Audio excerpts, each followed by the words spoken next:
आदाब, नमस्कार। मेरा नाम जफ़र हुसैन। मैं आज जो टॉपिक लेके आया हूँ वो राइट टू एजुकेशन है। और हम एजुकेशन की बात करना चाहते हैं। राइट टू एजुकेशन इसलिए किया गया भाई सबको पढ़ने का अधिकार है और सब लोग जो है एजुकेशन हासिल करें, आगे बढ़े। और वैसे भी हम लोग का एज ए मुस्लिम होने के नाते हमारा तो कुरान शरीफ का पहला आयत ही है इकरा, इसका मतलब है पढ़ो। यानी हमारे मुसलमान में तो कुछ ज़्यादा ही जो है एजुकेशन को लेकर के बैकवर्डनेस है, जबकि हमारा ईमान का पार्ट है कि भाई हम एजुकेशन हासिल करें, चाहे हमको कहीं से भी हासिल करना पड़े, इल्म को हासिल करें, हर दिन नया नया चीज़ सीखें, एक डायरी बनाएं और उसमें लिखें कि आज आपने नया चीज़ क्या सीखा। हर दिन एक नया चीज़ सीखने की तैयारी करें, सोचें। और राइट टू एजुकेशन, और मेरा तो कहना ये है कि पढ़ो, नहीं तो मर जाओ। अगर पढ़ोगे नहीं तो इस दुनिया में रहना बड़ा मुश्किल है। इसलिए मनमोहन सिंह हमारे जो प्रीवियस प्राइम मिनिस्टर थे, उन्होंने right to education to everyone दिया गया।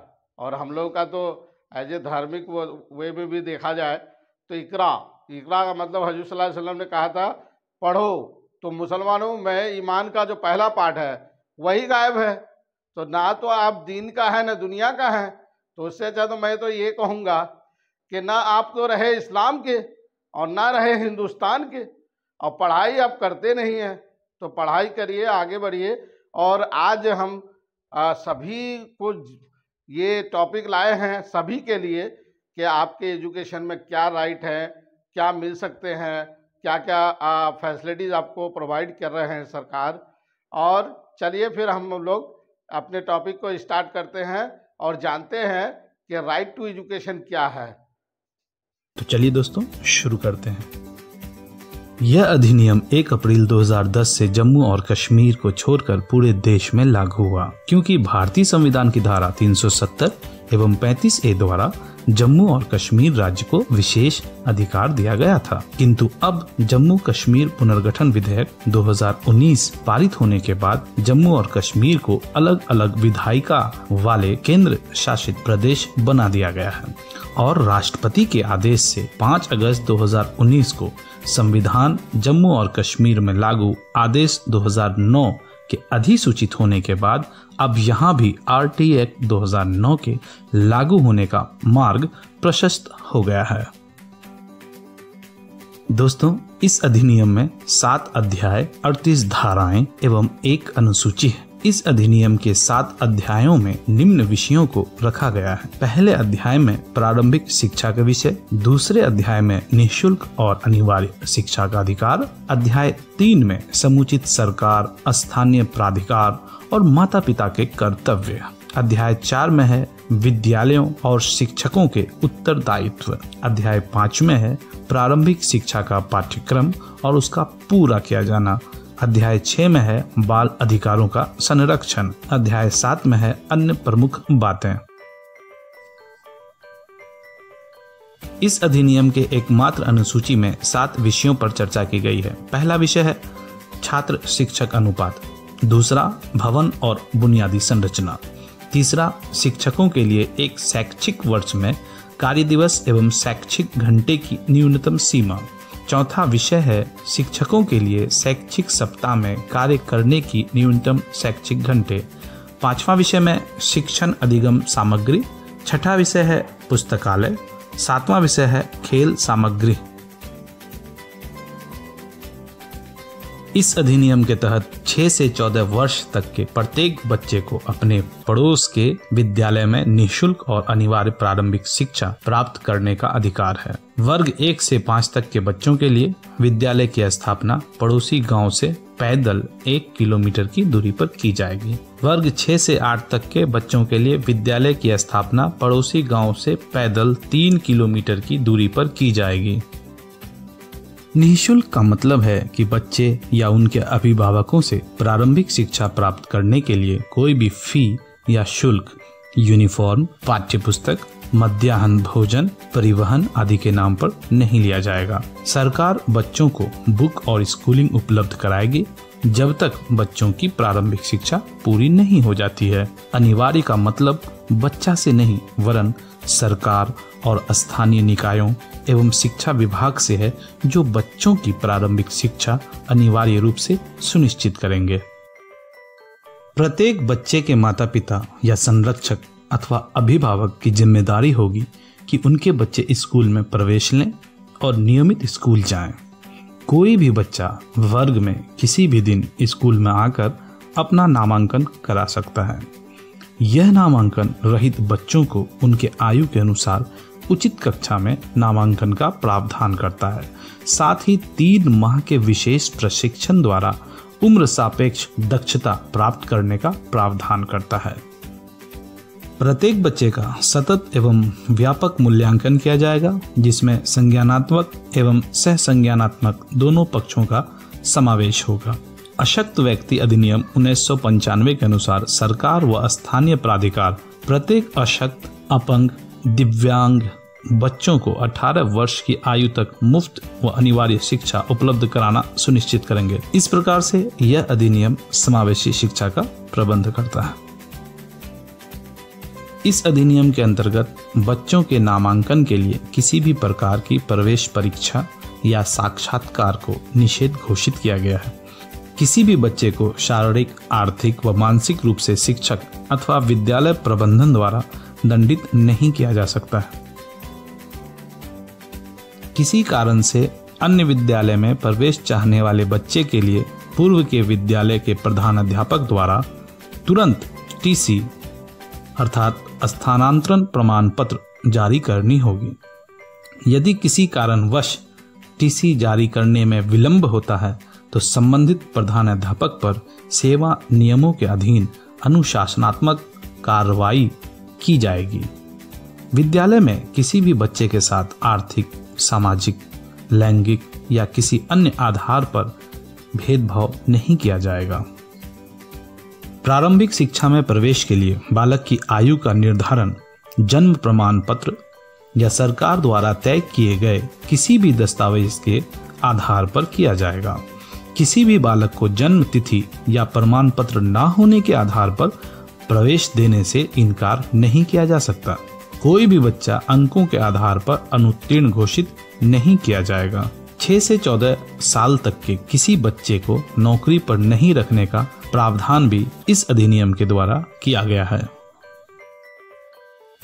इस अधिनियम द्वारा एक शैक्षिक वर्ष में कक्षा 1 से कक्षा 5 तक 200 कार्य दिवस और 800 शैक्षिक घंटे को निश्चित किया गया है। कक्षा 6 से कक्षा 8 तक एक शैक्षिक वर्ष में 220 कार्य दिवस और 1000 शैक्षिक घंटे को निश्चित किया गया है। ये दोनों पॉइंट बहुत महत्वपूर्ण है, इससे अक्सर प्रश्न पूछे जाते हैं।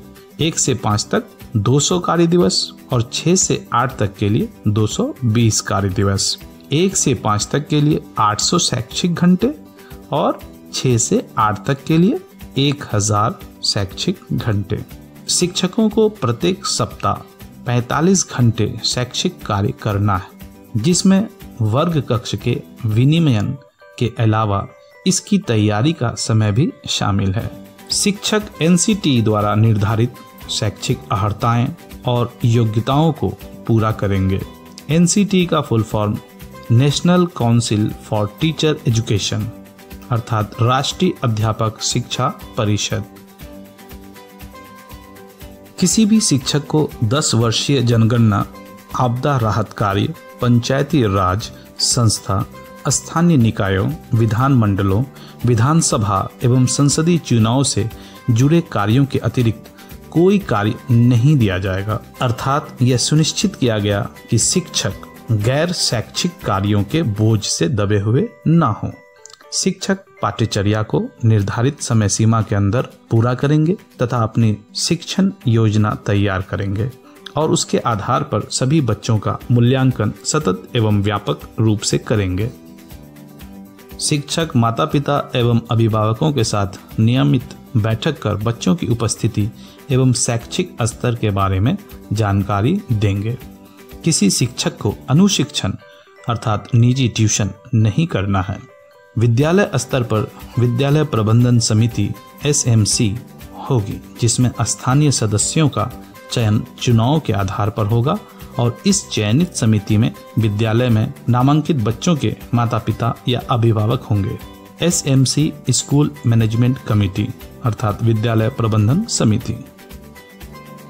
विद्यालय प्रबंधन समिति विद्यालय के क्रियाकलापों को देखेगी। यह समिति विद्यालय की विकास योजनाएं तैयार करेगी तथा स्वीकृत योजनाओं का क्रियान्वयन सुनिश्चित करेगी। यह समिति विद्यालय को प्राप्त होने वाले अनुदान राशि का सही उपयोग करवाना सुनिश्चित करेगी। इसके अतिरिक्त सरकार द्वारा तय किए जाने वाले अन्य कार्य करेगी। स्कूल प्रबंधन समिति में वंचित तबकों से आने वाले बच्चों के माता पिता और 50% महिलाओं के लिए स्थान सुरक्षित रहेगा। मान्यता प्राप्त किए बिना विद्यालय के संचालन को यह अधिनियम निषेध करता है।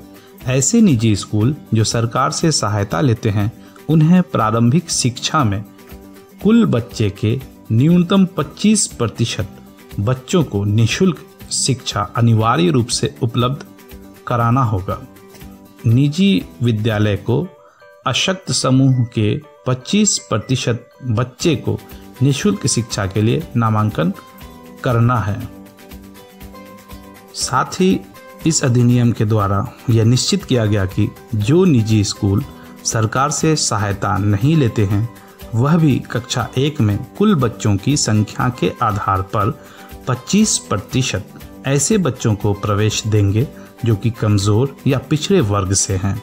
इसके बदले सरकार द्वारा तय की गई राशि उपलब्ध कराई जाएगी, परंतु यह राशि सरकारी स्कूल में प्रति बालक व्यय की जा रही राशि से अधिक नहीं होगी।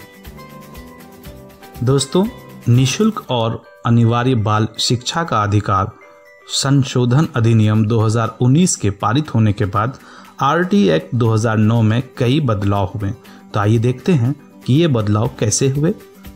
10 जनवरी 2019 को राष्ट्रपति के हस्ताक्षर के बाद निःशुल्क और अनिवार्य बाल शिक्षा का अधिकार संशोधन अधिनियम 2019 1 मार्च 2019 से लागू हुआ।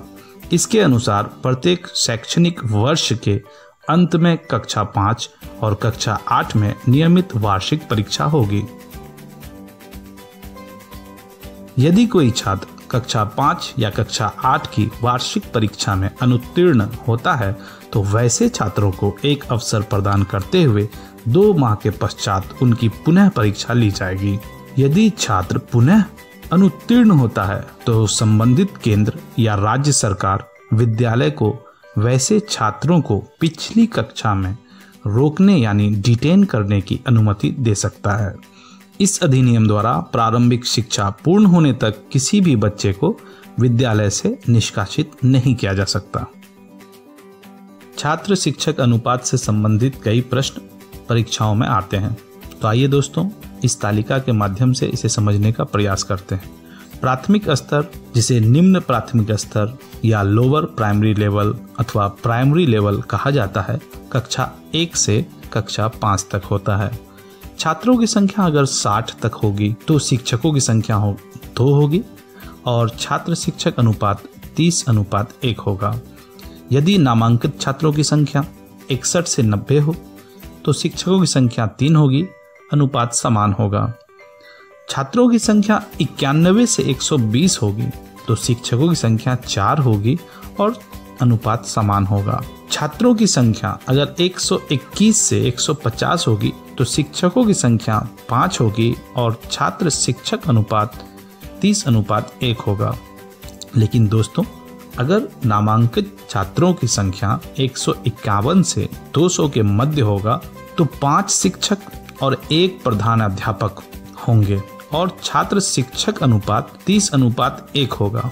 ध्यान देने की वाली बात यह है कि 30:1 ही छात्र और शिक्षक अनुपात है, इसीलिए 5 शिक्षक होंगे। लेकिन 151 से 200 के बीच छात्र होने पर 1 प्रधान अध्यापक की नियुक्ति आवश्यक है। 200 छात्रों के ऊपर नामांकन होने पर 1 प्रधान अध्यापक को छोड़कर छात्र शिक्षक अनुपात 40:1 से अधिक नहीं हो सकती है। आइए दोस्तों, अब देखते हैं कक्षा 6 से कक्षा 8 तक अपर प्राइमरी लेवल उच्च प्राथमिक स्तर पर छात्र शिक्षक रेशियो कैसा है। पहला पॉइंट है, कम से कम प्रति कक्षा एक शिक्षक इस प्रकार होगा कि एक शिक्षक विज्ञान और गणित के लिए, एक शिक्षक सामाजिक अध्ययन के लिए, एक शिक्षक भाषा के लिए होगा। दूसरा पॉइंट है, प्रत्येक 35 छात्रों के लिए एक शिक्षक होगा, मतलब छात्र शिक्षक अनुपात 35:1 होगा। तीसरा पॉइंट है इसमें, 100 से ऊपर नामांकित छात्रों के लिए एक पूर्णकालिक प्रधान अध्यापक होंगे, अंशकालिक प्रशिक्षक के रूप में कला शिक्षण के लिए, स्वास्थ्य एवं शारीरिक शिक्षा के लिए और कार्य शिक्षा के लिए अध्यापक होंगे।